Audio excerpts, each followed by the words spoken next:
just run through our panelists right now. We have Karl May from Join, Ron Victor from IoTium, Jim Benson from GE Current, and Luke Lucas from a company called T-Mobile.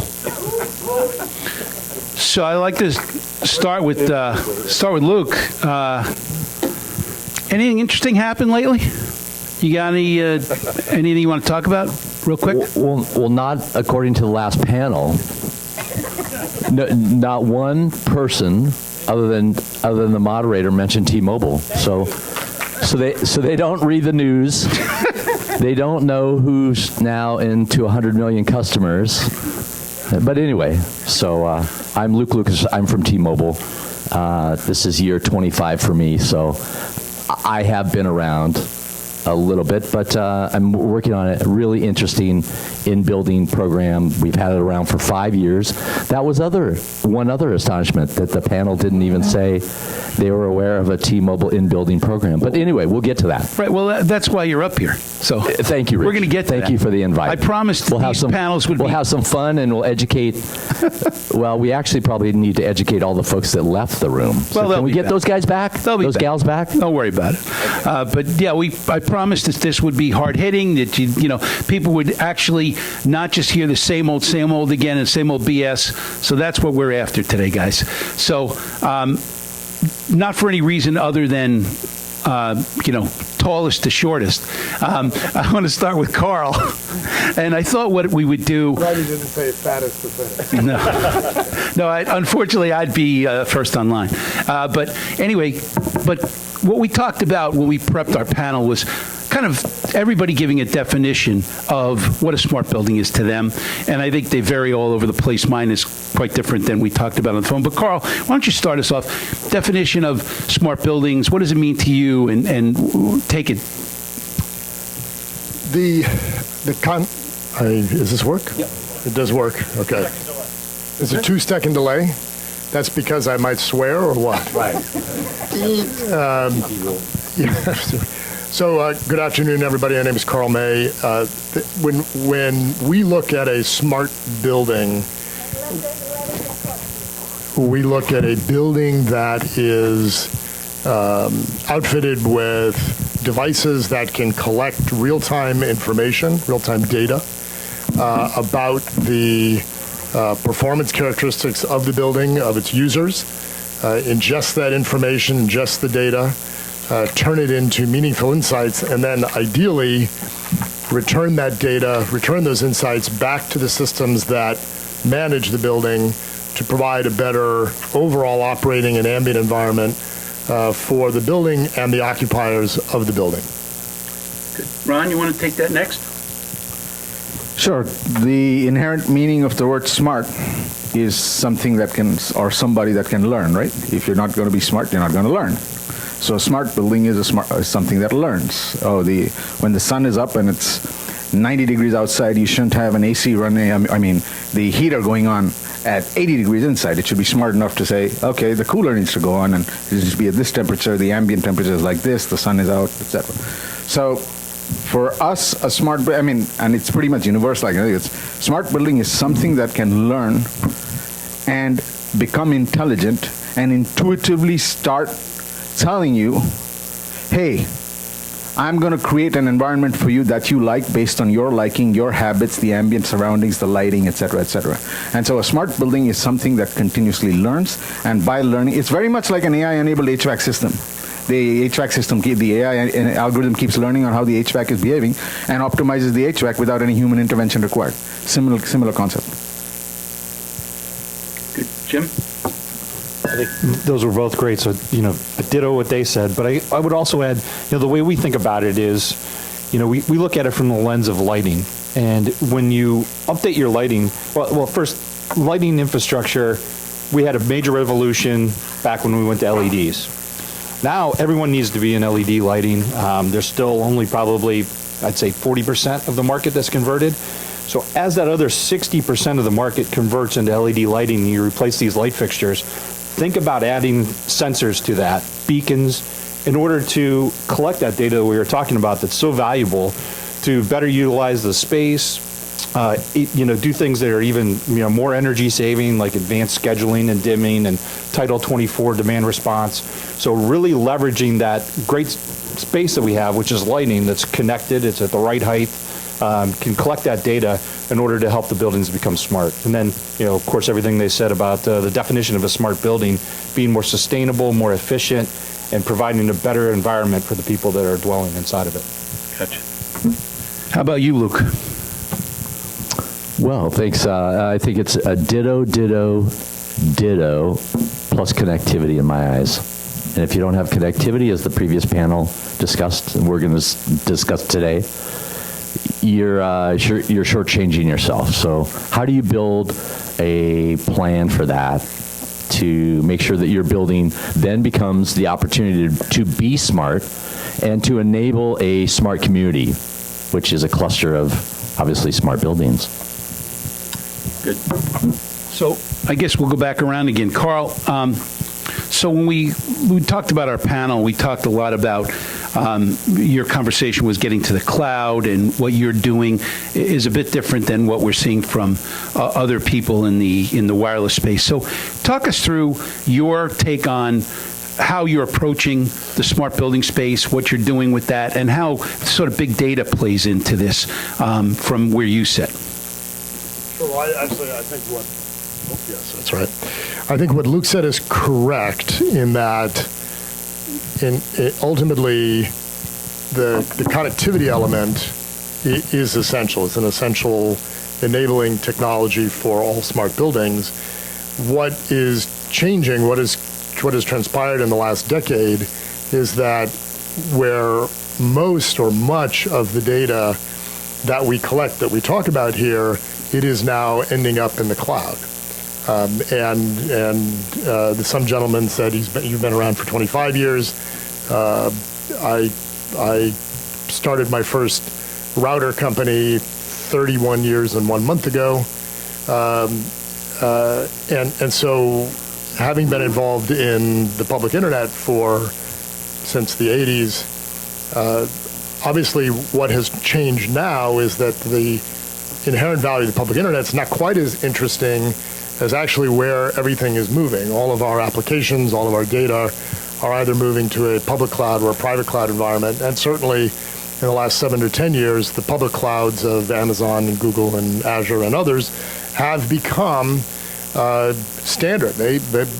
All the big companies that I've worked with have now gotten over, to a large extent, a lot of the fears they had about the security of the public cloud, and have frankly found that those are much more secure. So our vision was that a smart building needs to be connected in both a secure and a resilient way to one or more clouds. And so the idea is that's where the data are, that's where all people run their applications. For those of you who use Office 365, that's for the crowd that's over 40.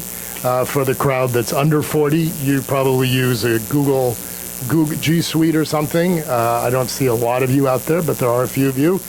All of those applications run native in their respective clouds, either at Azure or O365 or at Google.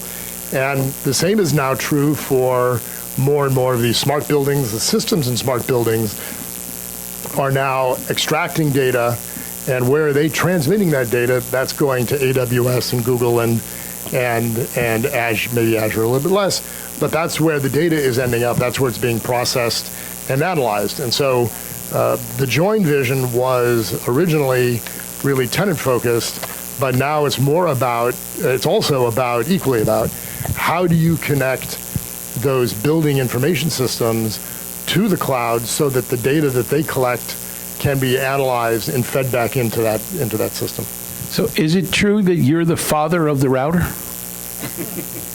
Is that just a rumor, or is that true? No, I'm more. I'm. Is that the reason for the 1 month? Probably more. No, probably more the cable modem. So I helped make, I guess, porn more consumable.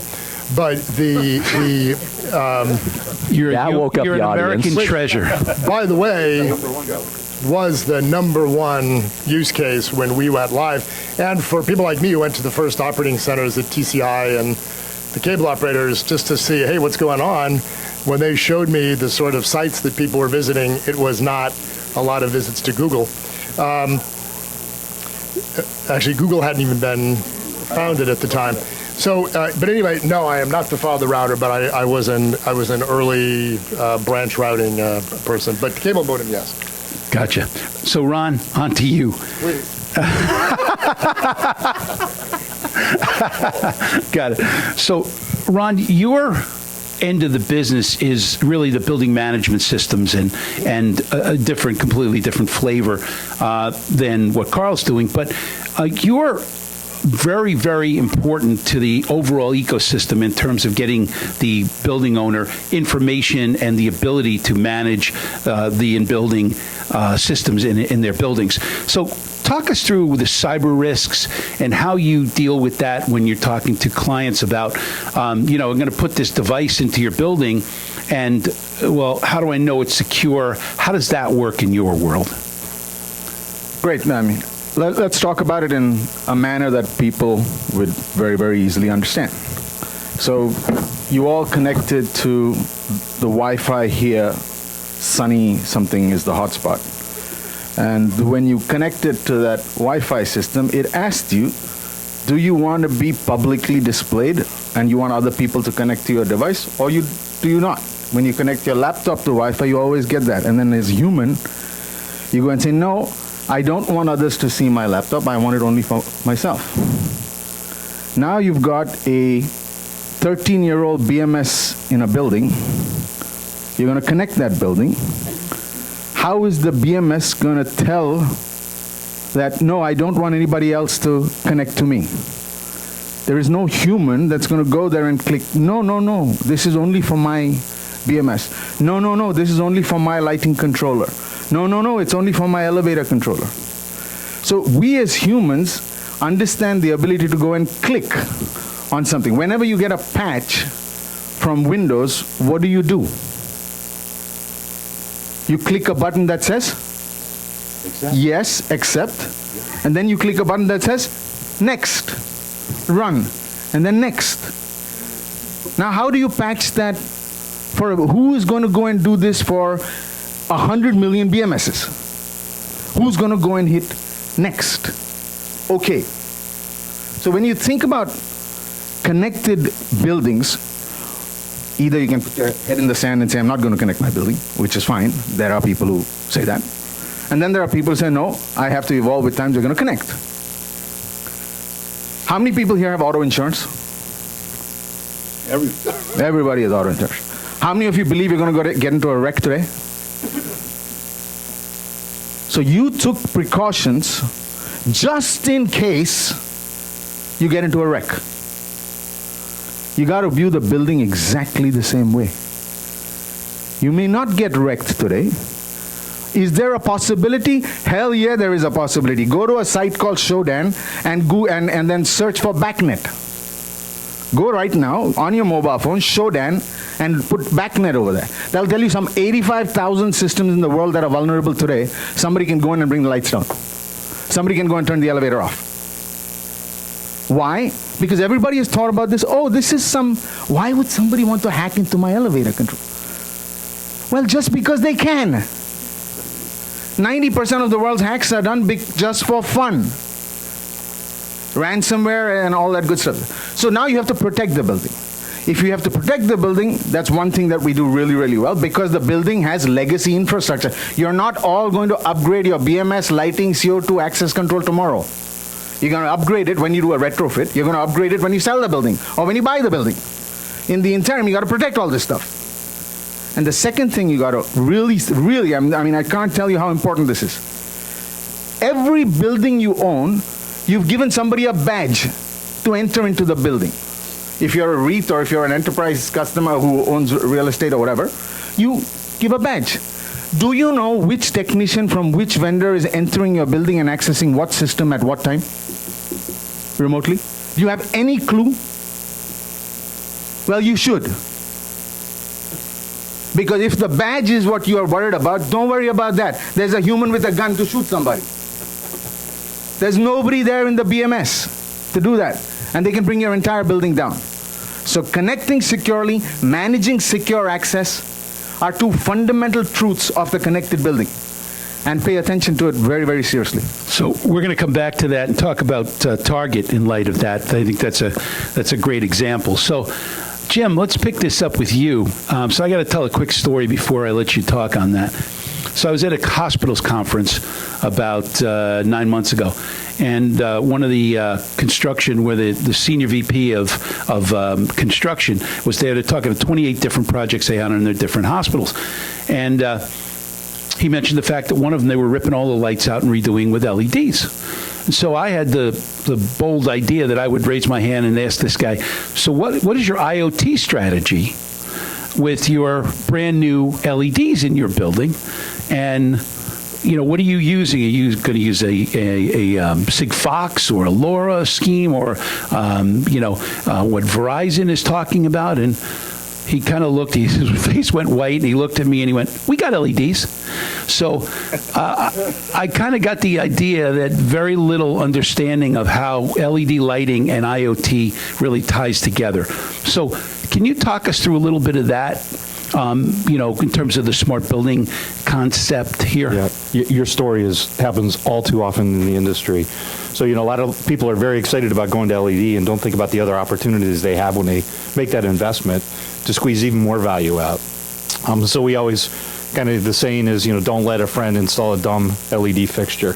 It's very simple at the time that you put it up to embed, a sensor inside of it to do occupancy, to help you understand and do better daylighting and, things like that. And even capturing information about how the space is being used, occupancy-wise, so you can do things like space optimization and those kind of things. So it really is, as you take that, and so many buildings are, taking that leap and moving into LED to think about how you want to, make sure that it's an open system that you put in, you're capturing the data, how you're going to integrate with a BMS system, what kind of standard protocol and connectivity you're going to use. Are you going to use cellular?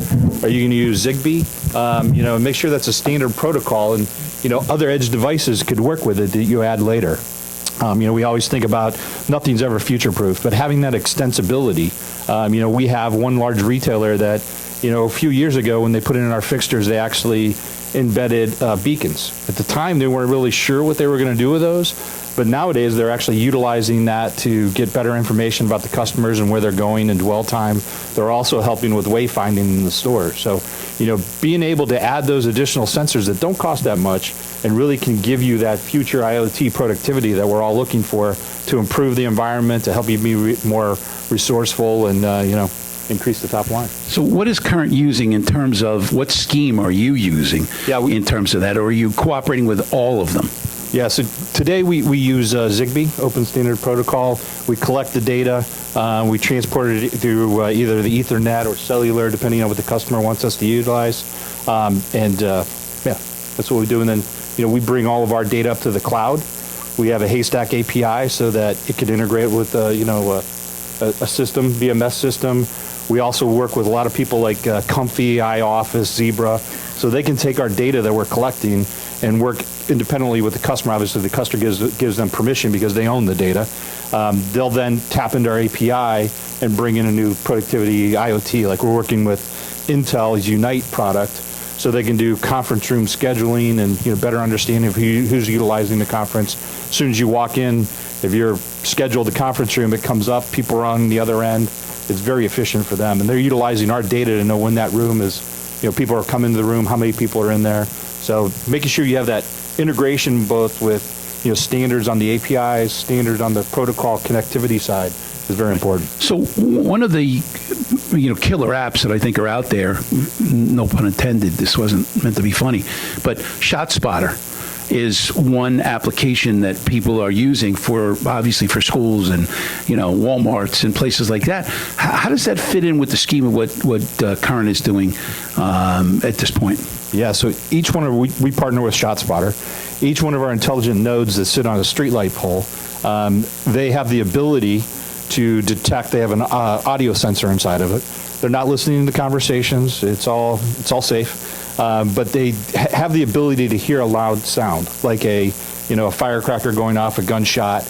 And we have the technology on the edge to help triangulate. So it knows that street pole heard it first, then this one heard it. It does a triangulation and actually drop a pin within 10 feet of where the shots were fired, number of shots. That immediately goes through the cellular network or Wi-Fi to ShotSpotter's little control room. They listen to it, verify that it wasn't fireworks, it wasn't a car backfiring, it was a gun. And they, within 60 seconds, provide that information to the police department with the pin of where it happened. And all of that's done through the IoT sensor that sits on the. What about indoor?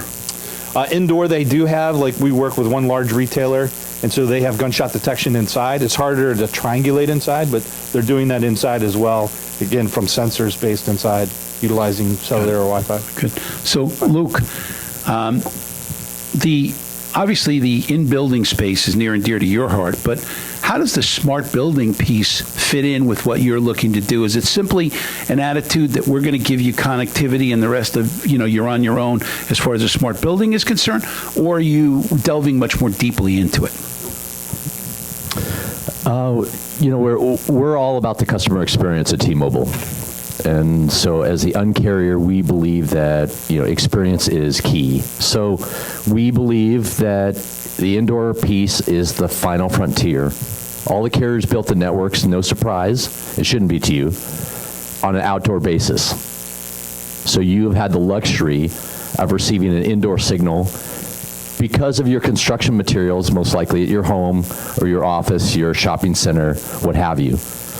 But now that we're looking at the final frontier, we really understand that that is the customer experience, and they're spending most of the time, 80%, and it's an old statistic, actually, 3 years old, call traffic is generated indoors. So to provide connectivity to that space and then a future platform for whatever G we want to talk about.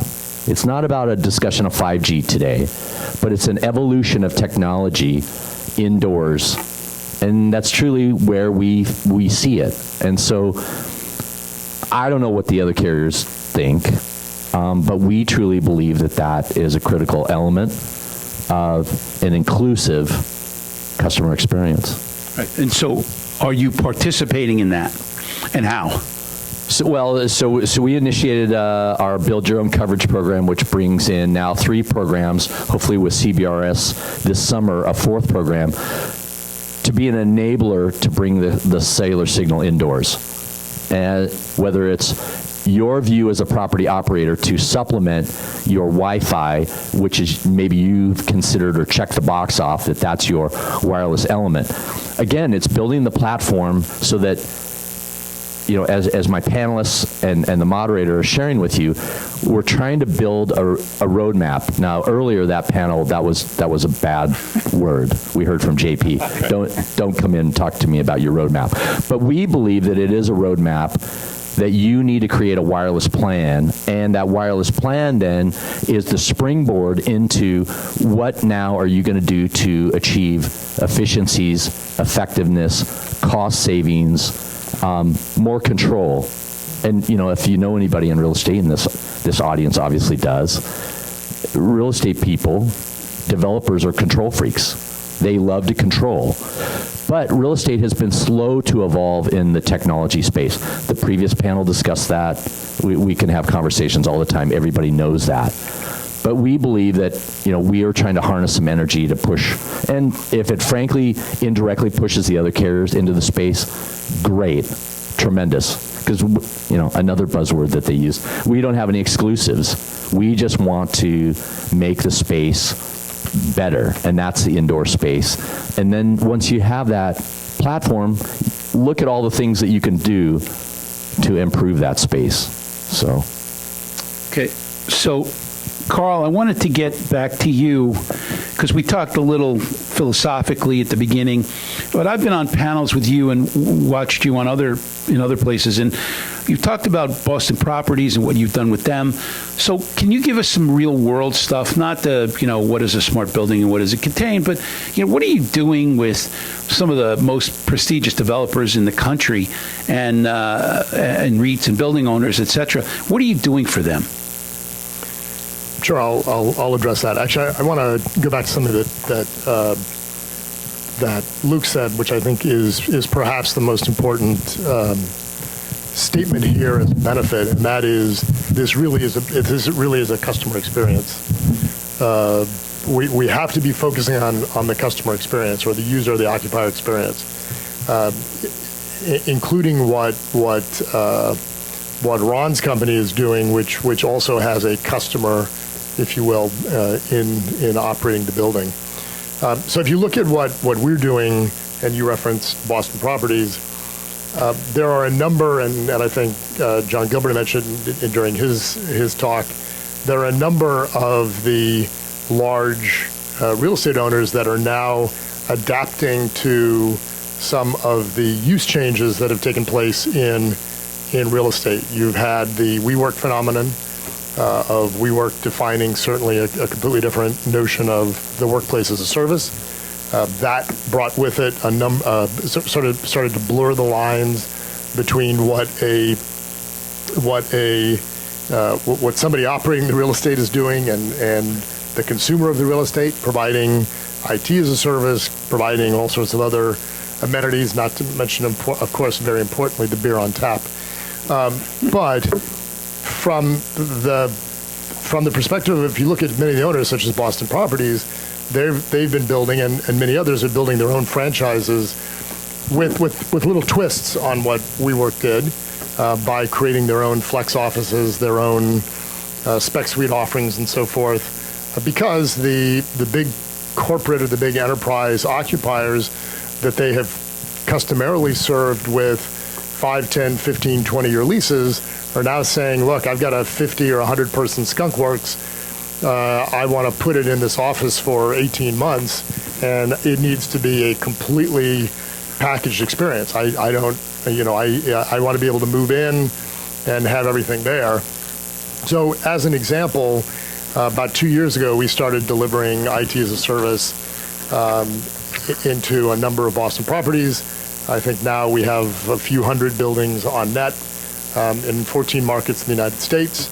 About 6 months ago, we started then moving into this, what we'll call the smart building services, where we provide that backbone to collect in conjunction with companies like Ron's, where we begin to aggregate information that we collect on usage or utilization, not unlike what my GE colleague is talking about, and allow that to be correlated with real-time information from HVAC systems and others to help the owner make better decisions about, as Luke said, creating a better experience for the occupier. And so Boston Properties is a good example where we have provided not only the service to the occupier and a wide variety of services there, but then also in conjunction with Boston Properties providing much better, higher quality information so that they can create a much, much higher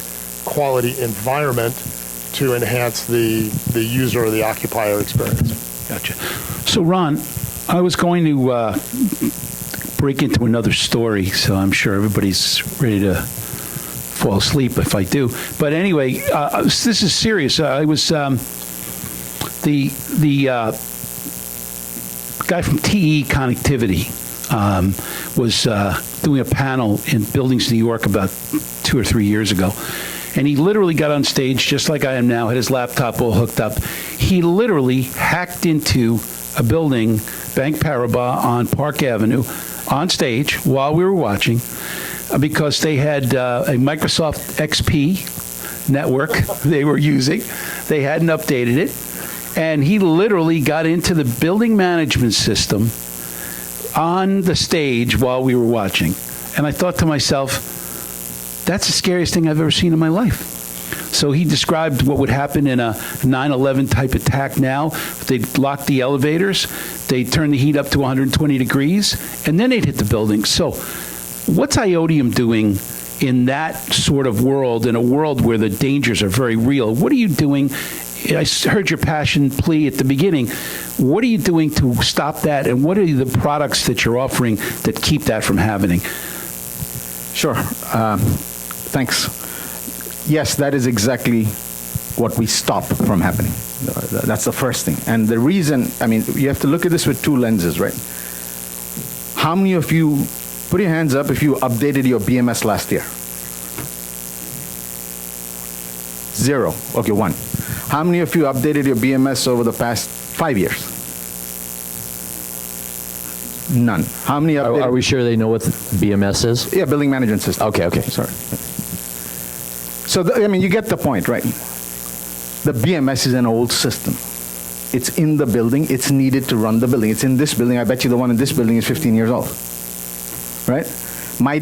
It might not be running on XP, but it's still running on something that is unpatched by Microsoft now. And Microsoft just, end of life even something later than that. So now how do you protect these systems?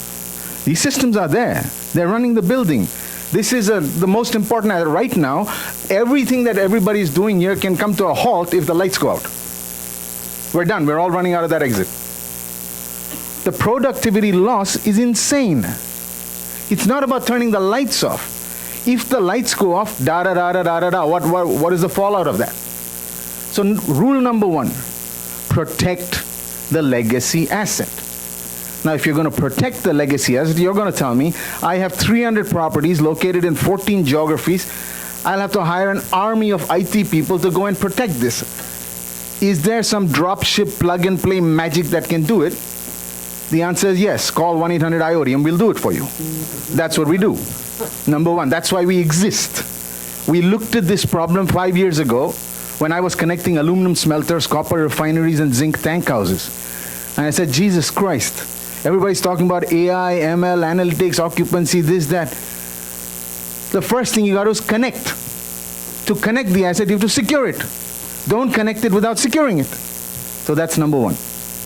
Number 2, managing access into that asset. You can, again, we're talking about occupancy experience. Great, the algorithm learned. Now somebody has to go back in and change the set point on that chiller controller. Otherwise, all the value of that algorithm is useless. The occupancy experience, the end user experience is what people want, which means you got to turn the chiller off or turn the chiller on. I don't know, do something. So somebody has to go back in. Now, do you know whether it's the right person with the right credential entering the right asset at the right time, running the right application? Do you have a clue? I bet you your IT guys know exactly what's happening in your IT network. 1,000%. They have no clue of what's happening on your OT network. 0%. Take it really seriously. I mean, I'm not kidding you. We have large banks today using us, large refineries using us, power plants using us for this very reason. Protect the asset, manage access into the asset. So I get it. You're making a good case for that, and I agree. What are you doing about that? What is the solution? The solution is our architecture involves what is called as a converged software appliance at the edge. For those of you that want to double click, it basically converts 3 boxes into one, very simply put. If you were to do this on your own, you'd buy a Cisco router, a Palo Alto firewall, and a VMware hypervisor. You'd hire an army of 50 CCNEs. You'd fly them out in planes, trains, and automobiles. You'd get a whole bunch of APN and VPN agreements from operators. You'd manage all the APN, VPN credentials, and now you'd have this entire organization of 50 people that you're paying $250K per year for per person to be able to manage all this stuff. Or you could use us and get all of this done for 1/8 the cost. Basically, there's an appliance at the edge, completely orchestrated from the cloud, and you're done. We make our money by providing secure infrastructure. You make your money by leasing property. Don't try and build secure infrastructure. Doesn't make sense. Gotcha. So, Jim, how does the lighting piece fit into this? First of all, from a cybersecurity piece. Second of all, from a danger of cybersecurity breaches. And how are you working that through to make sure that that's not an issue for your clients? Yeah, so, the first thing we do when we're considering a large project, like we do all the JPMC branches, is we work tightly with their CIO on their security, follow their protocols, work with them, and they normally are utilizing an outside service like Ron's. And so we'll make sure we're interoperable and follow their guidelines and their systems. So a lot of that is custom, and it depends on what BMS system they're using, what else they want to integrate into the system. And so it tends to be the longest tent in the pole a lot of times, but for good reason, as Ron clearly articulated. Gotcha. So look, what's the, you sort of went into what you guys are going to do in this space, but I'm kind of looking to draw more out of you. Where is the future for, AT&T is running ads. We can do all these things for you. Call us and we'll handle your business start to finish, and we could do all these great things. Is the future for T-Mobile now in combination to do more for clients and kind of come in and talk them through sort of that process? Or basically it's, look, we're going to provide connectivity and that's where it's going to end? Well, I think we have to be an innovator to a certain degree, because just as a carrier function only, I think that's limited. So I think we'll try to be an innovator in the space. We've got a number of people doing a lot of technology advancement. We've got 2 labs now, one in Bellevue and one in a secret location where we're trying to be innovative. So I think that's yet to come, Rich. But I also think that we also want to be a coach to the marketplace. And so, certain segments of the business that we can help in the technology space, even if that's a coaching element, that's what we're going to do. And so, the earlier panel said, hey, how do you kind of look at technology today? I think the moderator, and I think Jennifer's left now, but she said, so what are you thinking about 5G and CBRS? I say, don't even talk about that. Let's talk about your 4G today. Is your phone even working in all the places that you go? And frankly, if you own real estate, JP talked about it a little bit. John talked about it. I'm sitting in John's spot, so maybe I'm inherent in getting some of his wisdom from his seat. But animal spirits, you're getting. And there were some issues with it, with the labor and all this. But the mission, and for all the people who have left, they don't get the secret that you're going to receive. So if you own real estate today, forget about the G. And we're in 4G now, fine. We're going to go to 5G over the next 10 or so years. And part of that, obviously, will come with the innovation and the technology, the advancement that the panel is talking about. But do the basic things. So JP talked about add more fiber and tons of it. So I advocate that. Add more conduit. Do that. Add more power. Do that. And add more Ethernet. Why? Because that's your roadmap to the future. And JP touched on that on the earlier panel, again, not to be redundant, but what's between the 2 points is that connectivity piece of the infrastructure. So if you're adequately plumbing your facilities, your properties, your real estate, even if you're the property operator, as a tenant, you are provisioning for the future of any G. And that's the secret. So we're helping in this way of coaching and trying to advance the space. The T-Mobile marquee is shrunk. You can hardly see that. But we truly believe that as the uncarrier, we have to be different. And so we have to recognize certain issues in the marketplace and in the space and help fill that or fulfill that with the way that people will be better, which will all dovetail back to what the panel's talking about at the end of the day. And all of us are consumers, so we're all focused and thinking that the customer experience is key, subconsciously or consciously. So that's our goal. Got it. So back to you, Karl. No more porn questions. In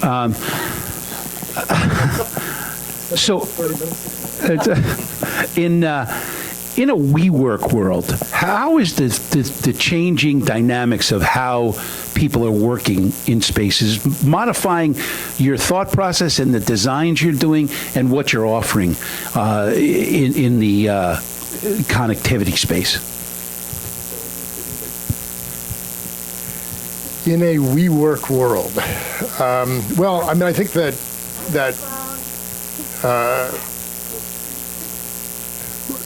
wow, I'll get closer.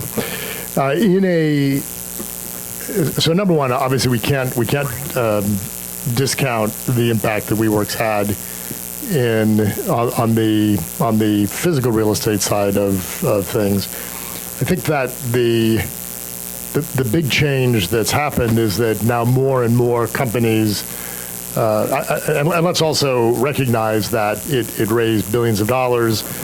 I think the followers of it are still in the hundreds of millions to tens of millions to hundreds of millions of dollars of capital raised. So they've got a long ways to go before I think I would be writing off WeWork.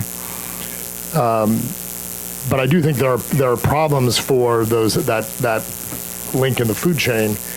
More and more of the owners are going to be building their own franchises, mostly in response to what their customers are saying. I think that if we look across our customer base, we probably have fewer than 5% of the customers, the direct customers we serve, are actually what you would call startups. Almost all of them are anywhere from 10-person to, let's say, 50, or maybe we have a 100-person office of large Fortune 500, Fortune 1000 entities that are looking for much more flexible terms from the landlord. They don't want to sign up for a 5-year lease because they're moving a 100-person team somewhere for 18 months. And what we do is we come in with that and provide then the IT as a service plus all the connectivity to the cloud and so forth and so on, the cybersecurity. So I think that what you are seeing, what WeWork absolutely has done, is changed what is possible in the minds of the enterprises. And so while I think there's probably still resistance from a lot of landlords, from the owners, frankly, many more enterprises are now spreading around their employees into different types of environments where they are, they're taking advantage of much more flexible leasing conditions. I'm not really an expert on that, but thanks for the question. Gotcha. No problem. So, Ron, before we go to questions, and I want to do one other thing, just as housekeeping, but so, you sat through the previous panel with the CRE executives. You're real familiar with what they're thinking. What should they be thinking about to manage their energy usage, to manage their cybersecurity? What things do they need to be focused on? Obviously, they're panicked and they're going to lose their job if something bad happens. So I refer back to like the Target hack. It happened in the most non-technological way, but sort of how does that guide your thinking and what are you doing about that? Thank you for the question. Let's make this a story. How many people know exactly how the Target hack took place? 1, 2, 3. Okay, so let me bring you up to speed. It's a very interesting story. You're going to love it. So there's an HVAC technician logging in to a network remotely using a VPN client to fix the HVAC system. A ticket has been generated. He's doing that. He doesn't know that he has clicked on a phishing attack because somebody from Nigeria sent a link saying click here for whatever, and by mistake he clicked on it. The person who sent that did not want access to the target network. They wanted access to his laptop because they knew he gets into the target network. He's an easier target to get into. So the hackers hacked the laptop. Now the laptop's connected to the HVAC network. The HVAC network was not isolated from the point of sale network. It was on the same network. The point of sale traffic and the HVAC traffic were on the same network, for whatever reasons. So now this hacker gets in over here. Everyone's blaming the technician. You're blah, blah, blah. Well, he's an HVAC technician. He's not an IT security guy.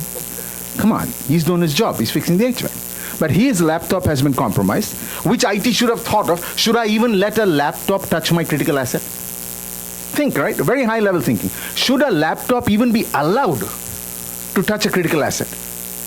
The answer is no, because there is vulnerabilities associated with laptop. There can be malware on it, phishing attack, unpatched client, unpatched VPN client, unpatched diagnostic application. But that's how, now the hacker got onto the HVAC network.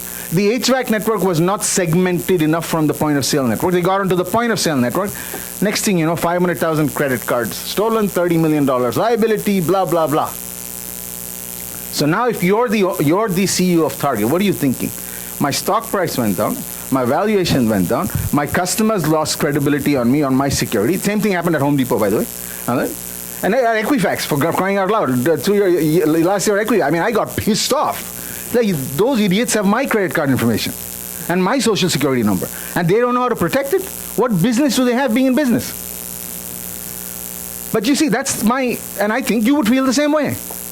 So now if you're the CEO of an enterprise, what you're thinking is it worth the spend to ensure all these OT assets are secure, there's secure access? Because not doing it, the cost of it is so horrendously expensive, lost customer trust, lost stock price, lost this, lost that. Lost job. Last thing you want on the headline of the New York Times is Target hacked. Put your name instead of Target. Do you want that? You have driver's insurance, so just in case you meet with an accident. You have home insurance, just in case your home burns down. You have medical insurance, just in case you break a knee. The insurance for cybersecurity is the same thing. Go and invest in securing all of these assets, because you don't want that headline to come across. That's all. Gotcha. Good. Well, we're going to take some questions now, but before I do that, thank you all for that. That was actually really helpful. So before we do that, I want to do one housekeeping thing. I would like to thank somebody in the audience for helping with this and helping to put it together. And we're going to do this as the first ever 2020 Connected Person of the Year Award. So we're going to use the connected part of it. Goes to Bonnie Manter.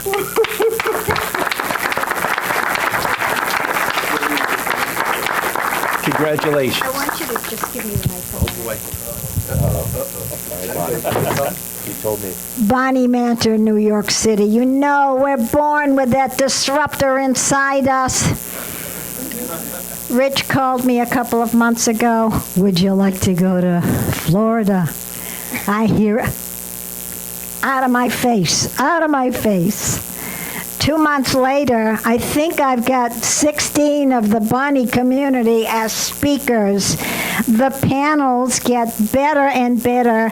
Rich, this is intimate. I challenge all of you, grab these people by the coattails, because this is an incubator that is open for everyone. I love being here. Thank you.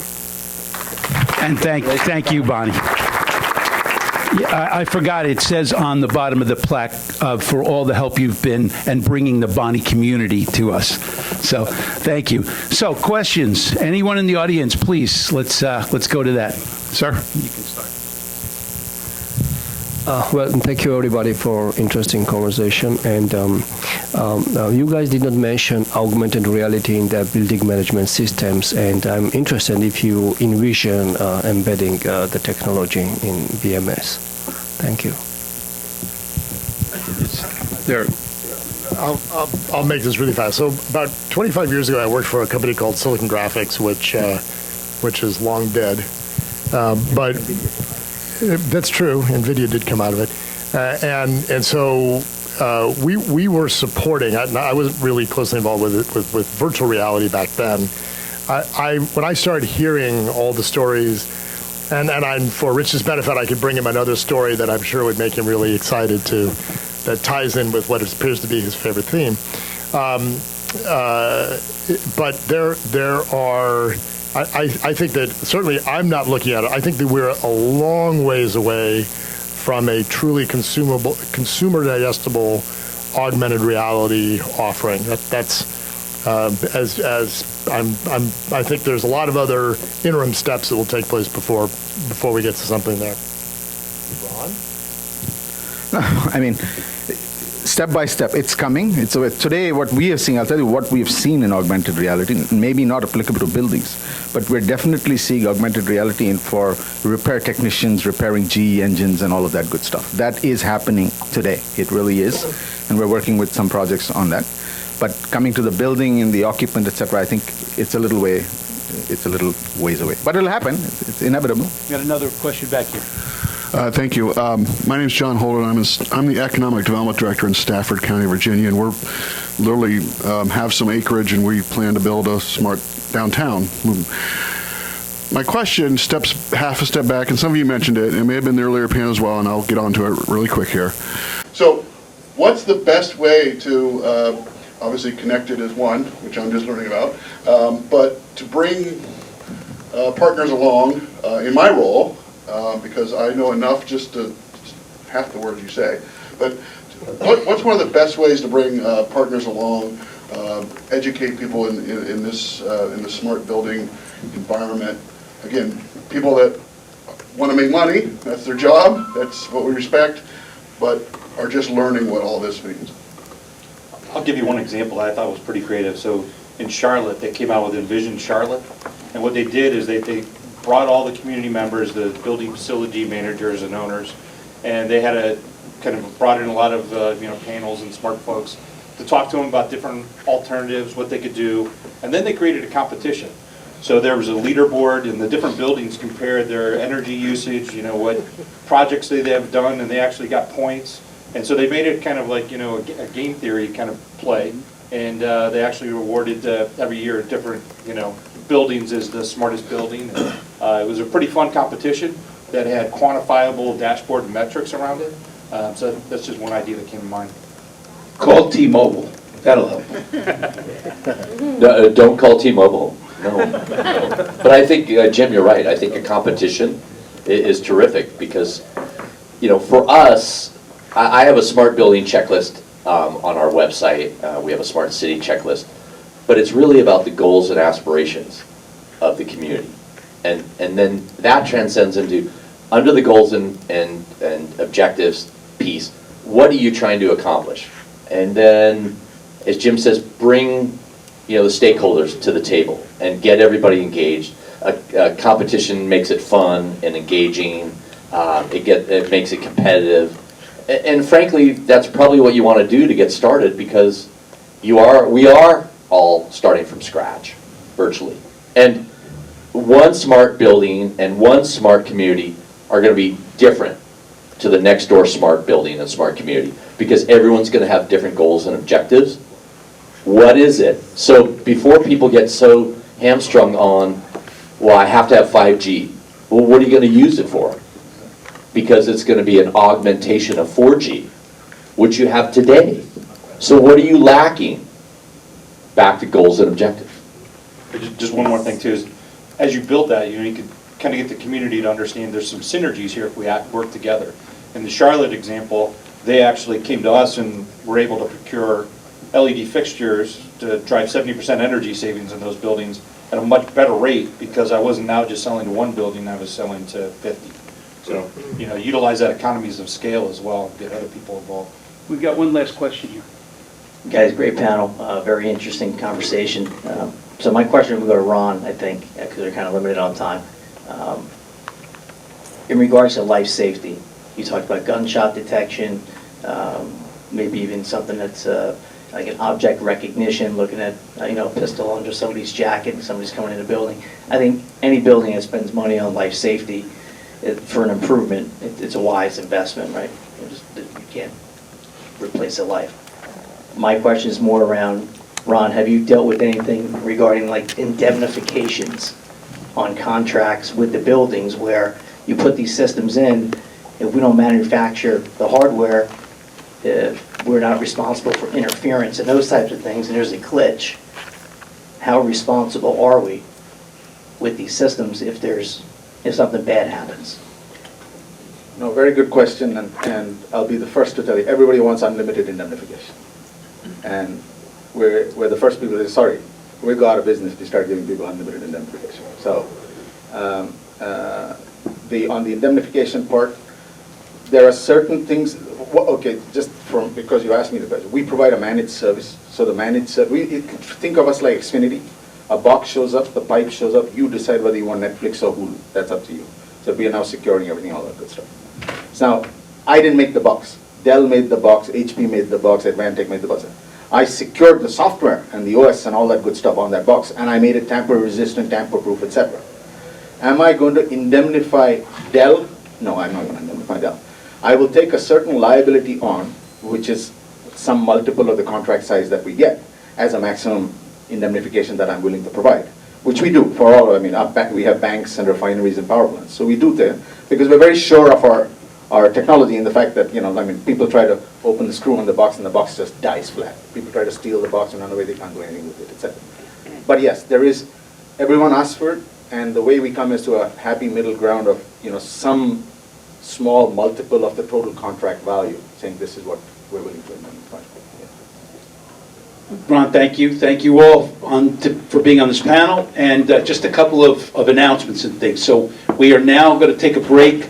There's another smart buildings panel going on in a different module in room 122, if you'd like to go down and do that. We will be back here for our last panel of the day at 4 p.m. So please make calls, do whatever you need to do. There's some refreshments outside.